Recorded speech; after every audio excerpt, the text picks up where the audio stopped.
everyone. Today we are trying to see a subject structural analysis. So let me give the brief introduction about the prerequisite subject which lead to this structural analysis.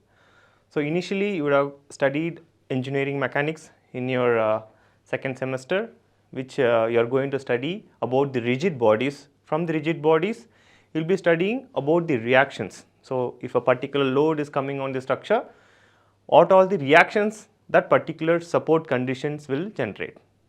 So, assuming that structure is a rigid structure, means we are not going to consider the physical properties of that material where the load is acting on. So that is your engineering mechanics. So that is your core basics. Next you will be studying in your third semester, you will be studying about solid mechanics. So in solid mechanics you will be considering that material physical properties. So how is going to be the stress, how is going to be the strain for the particular load coming on your particular structure, means we will consider the elastic property of that particular material. So but we deal only about the determinate structures alone. So now which the next the upgraded version of your solid mechanics is nothing but your structural analysis. So we will try to see what are the content that you are going to deal in this subject structural analysis. Okay, let us look into the course objectives. So once you study the subject, what all the things you can able to do. So you can able to impact knowledge on the different methods of analysis. So we have different types of analysis to find the deflections, okay, to find the reactions, okay, to find the other unknowns that has been developed in your structure. So we have different types of analysis. So we look into it. So which has been categorized, whether it is a determinate structure or it is an indeterminate structure. If it are determinate structures, what are the analyzing method that we have to follow? If it is a determinate structure, what are the methods that we have to follow? So that we will be doing in your first part. So next, apply various methods to find the deflection of your beams and trusses. So here the columns we have been studied in your solid mechanics. So we will be concentrating only on your beams and trusses. Next, analyze the beams, frames, arches and the cables which are subjected to various types of loading conditions. And finally, you will be given some real time problems and we will try to solve that. Okay, so that will be in your fourth course objective. Fifth, so where you can apply this knowledge practically. So we will give you some other where you can able to work on other real time problems. We will give you the case studies so that you can able to solve the, use this knowledge in the solving the real time problems. So these are all your course objectives. So next we will see what is your subject. So in module 1, what are the content that you can able to, in your module 1, that is nothing but the basic introduction. So this what you have done in your solid mechanics, we will try to recall what all the recap the content that has been you have been looked into your solid mechanics, that is structural forms, what are the different types of structural forms we have, and especially the conditions for the equilibrium. So the equilibrium condition, it is very important, even though it seems to be an easy term, this conditions for the equilibrium, but so it is very important to understand the conceptual term of this equilibrium condition. So unless and until you are not clear with the equilibrium condition, you can't progress further. Okay. Next comes the compactability conditions. So these are the two important terms which leads to analyzing this structures. So equilibrium conditions and the compactability conditions. We will see, we will look into it, what are that equilibrium conditions and the compactability conditions. Other thing is, once you understand this concept, then the degree of freedom and the static and the kinematic indeterminacy of your structural systems. Next we will be looking into introduction to force and the displacement method of analysis. So this is for the determinate structures. Okay. So next comes the actual part of your analyzing, that is nothing but deflection of your beams. In deflection of your beams we will be using different methods, okay, how to analyze that particular beam and to get the unknowns in terms of deflection, how much that particular beam has got deflected based on the support condition, whether that particular beam is a determinate beam or indeterminate beam. So, how can you come to know that whether the beam is determinate or indeterminate? We will do it in detail. Next, these are all different methods we have, that is a double integration method, Macaulay's method and area moment method, determination of slope and the deflection for the cantilever. So, what are the different types of beam you will be looking into? Cantilever simply supported, which are subjected to different types of loading condition. What are the different kinds of loading condition? Point load, uniformly distributed load and varying load. So, and apart from that, applications to that simple cases including the overhanging beam also. So, overhanging beam also we will be looking into your module 1. So, in module 2 we will be working on energy principles. So, energy principles well known that Castigliano's theorems will be there, and the reflection of simple frames and the trusses. We will be working on simple frames and also the trusses. Okay. So, here we are not looking into the columns. Okay.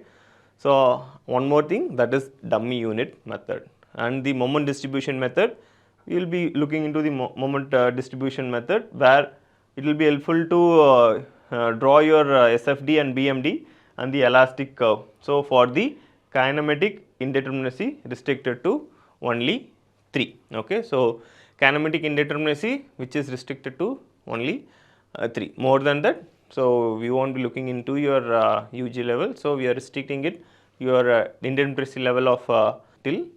So, next comes the matrix method of structural analysis. So, we have both stiffness as well as flexibility method. This both we will be doing. Here also the indeterminacy level will be restricted to only 3. So, your module 4 will be dealing with your arches and your cable structures. Okay, that is also very simple. It is easy. Seems to be difficult. Once you understand the concept, it will be easy to solve. And finally, we will be dealing with the moving loads and the influence line diagram. So, it is very important for the structural analysis.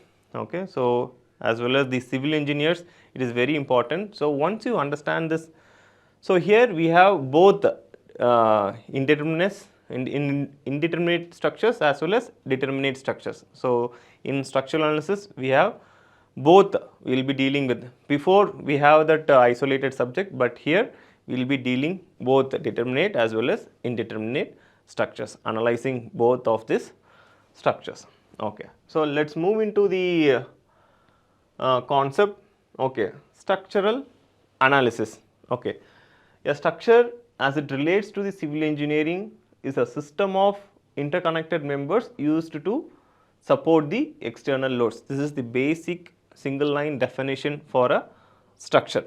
Okay. So, we are trying to deal with the members and the supports. Okay. So, basically that is how the structure is built up. Okay. We have the interconnected members which used to support the external loads. So, we will be concentrating on the support conditions and what kind of member it is and how what kind of loading is acting on the structure, and that particular structure whether it can able to hold that particular load. So, that is what we are trying to analyze in the deflection point of view as well as the slope. These are the two main criteria we will be finding here.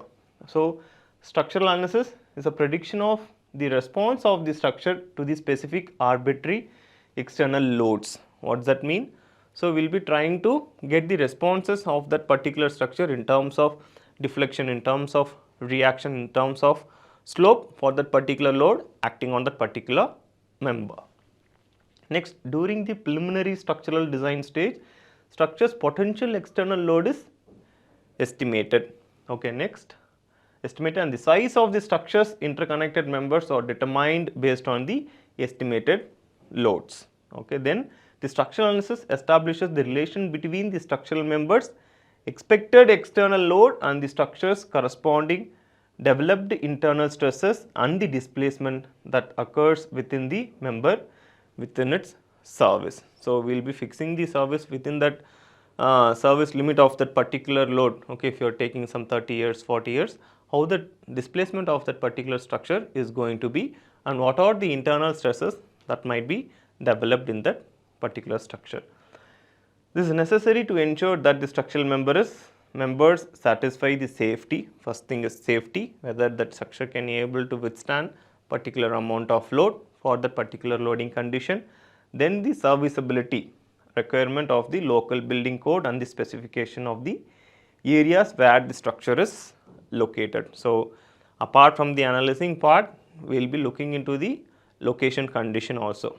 So, based on that, our material selections also will vary, okay, whether it is located in the seismic zone, okay, which is prone to earthquake. So, the material selections and the design varies accordingly. So, that also plays a vital role.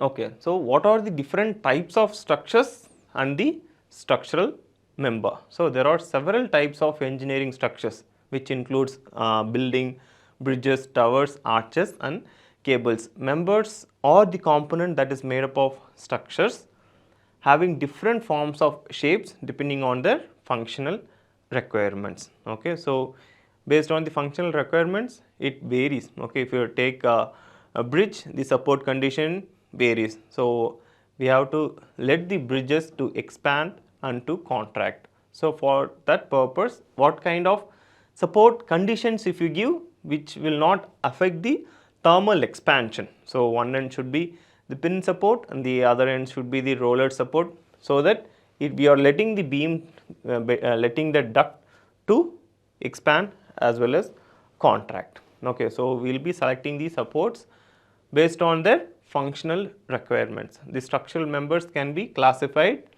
as beams. So, we have different structural members like beams, columns, tension structures like frames and the trusses. The features of these forms will be briefly discussed. We will be discussing this. What are the different types of structural members? The basic structural member is a beam, okay, which takes different types of loading condition. So, this is how the distribution of loads in a particular building will be working on. From the floor, okay, from the floor, the load will be going to your beam. From the beam, it distributes to the column. From the column, it goes to the foundation. From the foundation, it goes to the soil. So, this is how the load distribution varies. So, the important structure, that is the beam which distributes your load to your column. So, it is very important. Okay, so it also plays in giving the proper aesthetic view of your building. So, if you want to eliminate the column, so main we can work on is your beam. We can increase the depth of your beam, so that without affecting your structural integrity of your building, we can work on increasing the depth of your beam, so that we can eliminate some columns. Okay. A beam of the structural member whose longitudinal dimensions are appreciably greater than its lateral dimensions. So, for example, the length of the beam as shown is in this figure, okay, is significantly greater than its breadth and the depth. Okay, if you look into here, okay, so this is the typical dimension, okay, of cross sectional dimension of your beam. So, this is the depth and this is the breadth of your beam, and where it is the length, where we have two types of loading acting here, that is uniformly distributed load and a point load. So, in our previous subject, that is solid mechanics, we know how to convert this UDL into point load if you want to find the reaction or the moment about the support A. So, this is a simply supported beam and it is a determinate beam. So, for that purpose only in the beginning of the session I said the equilibrium condition. So, this is an equilibrium state, this beam is in the equilibrium statically determinate beam. Okay, if you look into the equilibrium conditions, what are the three typical equilibrium conditions we have? Summation of force along x axis, summation of force along y axis, and the moment about that particular point, summation of that particular moment should be equal to 0, stating it is statically determinate. Okay, so it is stable structure. So, that is what we are trying to infer from the statically determinate beam. So, if you look into it, this support condition is a pin support. The pin support will have two reactions, one is in the vertical and the horizontal. Means what? The beam will not let it to move in the vertical direction, means it will generate the reaction in the vertical direction if some force is applied on the vertically, and it will restrict the force that is coming horizontally. It will develop the reaction in the horizontal direction also. If you look into the other support, it is this one is a roller support, this one is a roller support, means it will restrict the force that is coming in the vertical direction alone. So, it will develop the reaction in the vertical direction, it will develop the reaction in the vertical direction, similarly vertical and the horizontal. So, we have three conditions: summation of force along x axis, summation of force along y axis, and summation of moment about that point. This should be equal to 0. If not equal to 0, means what? It is not stable anymore.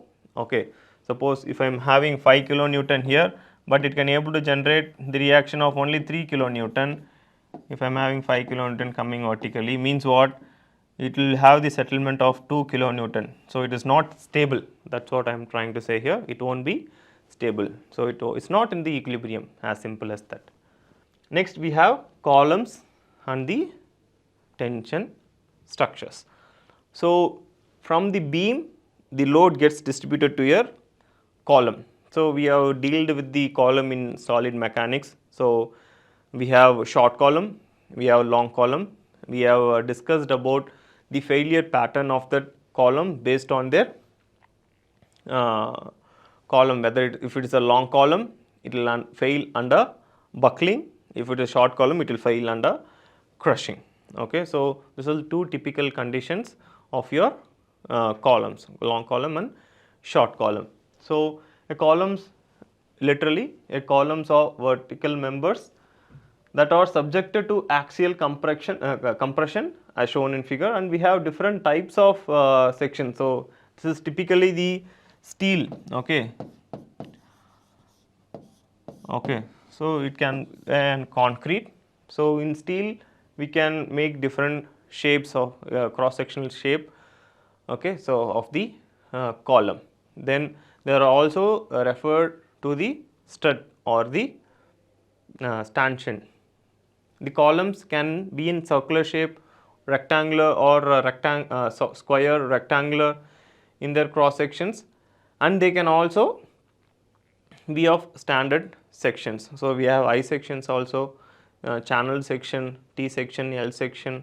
Okay. So, we can able to frame the steel into as our preference, what kind of sections we want, we can manufacture in that particular shape.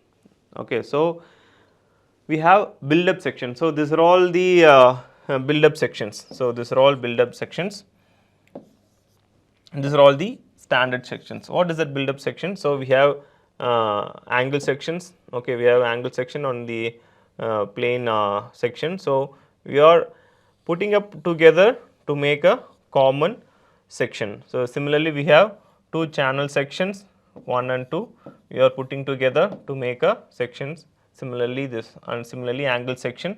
So, these are the most typically used sections. Okay, build up section using 4 angle section put together. Okay, 4 angles front to front. So, 4 angles and a plate. So, 4 angles and a plate, and we have 2 channel sections front to front and 2 channels back to back, and 4 angle section front to front. This is when it comes to column and the tension members. Okay. And we have frames. So, frames, we all know frames are the structures composed of vertical and the horizontal members. Okay, as shown in the figure. The vertical members are called as columns and the horizontal member are called as beams. Okay, frames are classified as sway or non-sway frames. Okay, sway frames allows the lateral and sideway movement. What is that sway? So, if I am applying a force here based on the support condition, support, let me take this as your fixed support. This is fixed and this is fixed. So, there will be a sway that will occur here. So, it means it is letting the from the original position, it is letting it to move, that is sway. Non-sway, it is restricted. If it is moving, it will break out. So, that is non-sway. Okay, frames that are classified as sway and non-sway. Sway frame allows the lateral and the sideway movement, while non-sway frame does not allow any movement in the horizontal direction. So, it does not allow. So, this is sway if it allows, if does not allow, that is non-sway. So, means what? There is no horizontal movement allowed in the non-sway. It will, the structure will break. Okay, this is what the lateral movement of the sway frames are accounted for their analysis. So, we will consider whether the frame is sway or non-sway. So, in your question for solving the problem, we will be giving, if it is a sway, means we will be considering this horizontal movement, that is lateral movement. Then frames can also be classified as rigid or flexible. So, as usual, if it is a rigid, you have the flexibility, we do not have, stiffness is infinite if it is rigid, and flexible, we are having some flexibility, some deflections are allowed up to certain extent. The joints of the rigid frames are fixed. The joints, if it is a rigid, this will be considered as the fixed support, whereas those of flexible frames are movable as shown in figure. Next we have trusses. So, we looked into the trusses also in solid mechanics. Okay. So, and we tried to solve using a method of section. We try to analyze the structure using method of sections, okay, and using the method of joints. Okay. So, we saw a detailed analyzing in your solid mechanics also. Further, we will look into further analyzing in terms of deflection. In your solid mechanics, we discussed how much that particular joint, okay, how much this particular member, if I am having a load here, how much will be the force that is experienced by this member, and that force, whether it is a compressive force or a tensile force. So, that is what we have studied in your prerequisite solid mechanics, whether that particular frame, that particular member will be having a compression or tension. Okay, this is what we dealt in your solid mechanics. Here we will be studying, apart from your force that is experienced by the member, we will be trying to say the deflection also, how much is the deflection that particular frame is having, and we studied whether the frame is stable, whether the frame is in the equilibrium condition, whether it is an redundant or it is a deficient frame also. When do you call the particular member is redundant? When the particular frame is deficient. Okay, redundant is nothing but we have excess member in that particular frame. If it is deficient, it is nothing but how much is the deficient, how many members are lacking, okay, in that particular structure. So, that we can classify it into three types. So, trusses are the structural frames composed of straight members connected at the joints as shown in figure. One more important thing, the joints of frames are all pin joints. Okay, it is not a fixed joints. We have some myth that people may assume while analyzing it as a rigid, that is a fixed joint, but we will consider that particular joint is a pin joint, stating that load, okay, it will not take any member load, it will not take any member load. All the loads will be whatever it is, if it is horizontal or vertical load, the load will be at the nodes or at the joints. It cannot take any member load. Why? Because we have assumed that particular joint is a pin joint. If you apply a load on your member, what will happen? It will generate the moment and the pin support will not take any moment. Ultimately it will lead to failure of the structure. Okay. So, this is all I am trying to recall from your solid mechanics. We already looked in detail in your solid mechanics. So, in the analysis of truss, loads are applied at the joints and the member are assumed to be connected at the joints using the frictionless pins. Okay. So, why they are mentioning the term frictionless pins? Why? Because it is not going to give any reaction in terms of moment. It will not restrict your movement. It will fail if you give a movement. That's why they have mentioned frictionless pins. Okay. So before going to the technical aspects, we will try to recall. Apart from that, we have the content in your syllabus also. So we have equilibrium condition and compactability condition. So we will try to discuss in detail about this too in this particular section. So what is that equilibrium condition? The equilibrium condition of an object exists when the Newton's first law is valid. So that is common. An object is in equilibrium in a reference coordinate system when all the external forces acting on it are all balanced. So as I mentioned before, if I am applying a 5 kilonewton vertically, the same amount should be generated as a reaction, okay, in that particular support. That is summation of forces, that is vertical forces, should be equal to 0. Let me take this as the example. So in terms of equilibrium, this particular beam is determinate or indeterminate. Okay, first we will try to deal with that. So it develops two reaction, it develops one reaction. So this is nothing but pin joint, this is pin or hinged, this is roller, similarly this also roller. So these two are roller support. Totally how many support we had? We have 4, but how many equilibrium conditions we have? So this is the equilibrium condition, this is the equilibrium condition, this is for the space frame, that is 3D. Okay.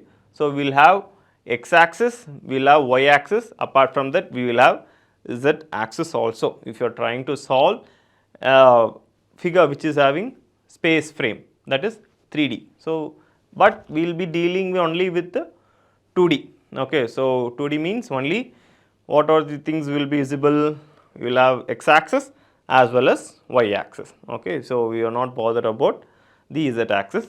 So from that perspective, thinking this is the 2D, so we will have one horizontal and 1, 2, 3, totally 3 vertical. Put together, how many unknowns will be generated in this particular beam? We will have 4 unknowns, but we will have only 3, that is summation of force along x axis, y axis and moment about x axis. Only these 3 conditions we have, that are 3 equilibrium condition. If it is a space frame, we will have 6. Okay. So z and moment about y axis and moment about z axis also. Okay. So this is statically indeterminate beam. Okay. So when you are calling your beam is in the equilibrium condition, when you put all the forces acting on the particular member is equal to 0. Okay. If not 0, it is not in the equilibrium condition. Okay. So that is what the equilibrium condition means in the simplest way. Okay. And literally the equations of the equilibrium describes how stress can vary within a body, and this equilibrium and these equations apply to viscous fluids, plastics and the elastic solids also. So these are all where it is valid. So this is very important, indeterminate structures. So till now in our solid mechanics we dealt about the determinate beams. Okay. Next we will move on to the indeterminate structure. So we looked into what is the indeterminate structure in your solid mechanics, but still we will do it in detail in terms of analysis. Okay. How can we analysis the indeterminate structures? So previously if you see indeterminate beams, okay, no, it is an indeterminate beam, so it cannot be solved using the equilibrium condition. So you will close the problem. But here it is about indeterminate structure, analyzing it. Okay. Even if it is an indeterminate condition, we have to analyze that particular structure, how much is going to be the deflection, how much is going to be the slope. Okay. So we will try to analyze that. So when you call a structure is an indeterminate structure, if the structure cannot be analyzed completely using the equilibrium condition alone, okay, equilibrium condition alone, that is summation of force along x-axis, summation of force along y-axis, and moment equal to 0. Okay. If you can't able to analyze using this 3 equilibrium condition, then it is said to be an indeterminate structure. Okay, fine. But how do you analyze it? So, there comes the term called compactibility condition. To analyze an indeterminate structure, in addition to equilibrium condition, a compactibility conditions are required. Okay, apart from this equilibrium condition, we have additional compactibility equations are required. So, what is that compactibility condition? Okay. So, compactibility conditions are those equations that are essential for solving the indeterminate structure considering the displacement equilibrium of the structure. Okay. So, here we will try to look into the displacement of the structure based on the important thing, that is support condition. Okay. That support conditions will give us additional equations that can be framed and additional conditions that can be given, which will be helpful to analyze the structure. Compactibility conditions are related to support condition of the beam. So, that is why I was insisting, how do you draw the deflection of the particular beam if it is having the particular type of support. If it is having a fixed support, how do you draw the deflection of the beam? If it is the pin support or the roller support, how do you draw the deflection of the beam? Okay, whether the particular support condition will allow to create the slope or it will allow give the deflection. Okay, this is what I was insisting while drawing the deflection in your solid mechanics. Still we will look into detailed way here. Okay. Considering the translation and the rotation at the joint of the support. So, translation is nothing but the displacement and rotation, it is nothing but we can relate to slope, okay, at the joint of the structure. So, let us take an indeterminate structure. The best example is nothing but probed cantilever. So, this is fixed support. Fixed support, we all know it will generate 3 reactions, means it will restrict your motion in all 3 direction, horizontal, vertical and the moment also. Okay. It will restrict in all 3 direction. Next comes the roller support. Roller support only vertical it will generate the reaction, but here vertical, horizontal as well as moment, in all 3 direction it will restrict. Okay, it will not let you to move in all 3 direction. If you are considering space, even the 3rd dimension also it will hold it. Okay. So, now if I want to draw the deflection, of this beam, see here, this is how I should draw it. What this figure tells us, see here, slope at B, okay, sorry, deflection at B, it will not have any deflection because roller support, it will not have any deflection. Similarly, it will not have any deflection at point A also. Okay, you won't have deflection at point A, and what will be the slope here? Slope also will be 0. Slope also, a fixed support, there won't be any slope. That is why while drawing it, I am extending that horizontal portion up to certain extent and I am drawing that figure. Okay, so means what? There is no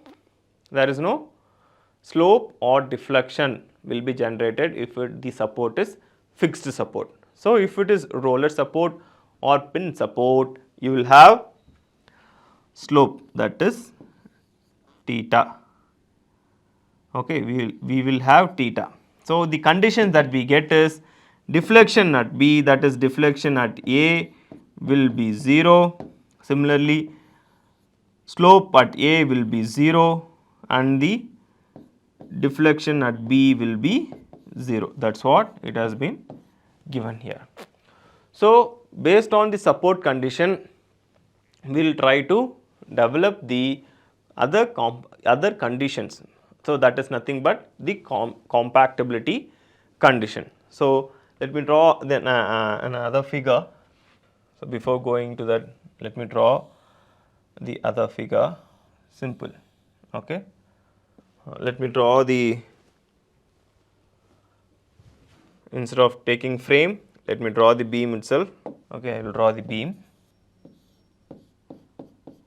Okay, it is statically indeterminate and kinematically it is determinate. We will look into it how it has happened in upcoming classes, but before that we will try to analyze the other compactability conditions. So, if I am trying to draw the reflection, so what are the other conditions I can develop here? Let this be support A and support B. So, this is fixed support A and fixed support B. So, how much will be the deflection at point A? Deflection at point A will be 0.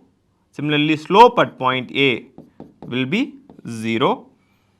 Similarly, here deflection at point B will be 0, deflection at point A will be 0. Okay. So, let me take pinned. This is also pin support. Pin support, if I am drawing the deflection, okay. So, here I can able to develop slope. If this is A and this is B, slope at A will be equal to 0, sorry, deflection at point A will be 0. Similarly, deflection at point B will be 0. Okay. So, we will have slope at point A and slope at point B. We will have theta A as well as theta B. So, we are developing some compactability condition, based on the support condition of that particular structure. Okay. So, next class we look into it, what is statically determinate or statically indeterminate structure. How do you compute your static degree of indeterminacy, okay, SDI. Okay. So, this we will be looking into your next class. Okay. Thank you.